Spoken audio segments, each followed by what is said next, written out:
Captain Isaac Biddlecomb steadied his telescope against the backstay of the armed brig Charlemagne and fixed the distant topsails in the lens. The ship he was watching was just visible at the southern end of Narragansett Bay, and he imagined that she had just cleared out of Newport. He considered for a moment the clarity of the air that allowed him to see that far, even with a glass. He would expect such fine visibility in Rhode Island during the winter. For mid-July it was exceptional. Through the lens he watched the topsails turn and flutter as the vessel came about on a new tack. He had seen those topsails in the daylight only once before. Still, he was in no doubt as to which ship they belonged. She was, on that particular summer day in 1775, the most powerful ship within 100 miles.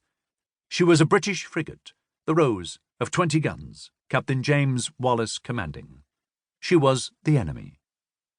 Isaac Biddlecomb was a few months into his 29th year, having spent the past 16 of those years as a merchant seaman. Of those 16 years at sea, he had served as a ship's captain for the last 5, a successful merchant captain with a reputation for fiscal cunning. Still, he was not a man who stood out in a crowd. His height was an unremarkable 5 foot 10 inches, not fat, though certainly not thin, dark brown hair tied in a queue and hanging down just past his shoulders. It was only on the quarterdeck, on the captain's stage, the weather side, that he became more than just another sailor. He stood there now, hands clasping a telescope behind his back, a well-worn cocked hat pushed down over his head.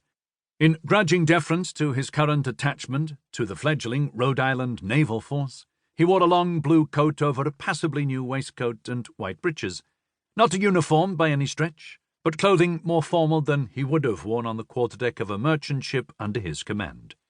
He hooked a finger under his neckcloth and tugged at it with mounting irritation. Around and about him the crew of the Charlemagne were engaged in the chaos of setting sail and clearing for action. The smell of fresh paint, tar, new running rigging, and canvas overpowered any scent from the brackish water or the shore. This was hardly surprising. The Charlemagne was a brand-new vessel. Only yesterday they had crossed the last of the new man-of-war-style yards with the sails, cut navy fashion, bent on.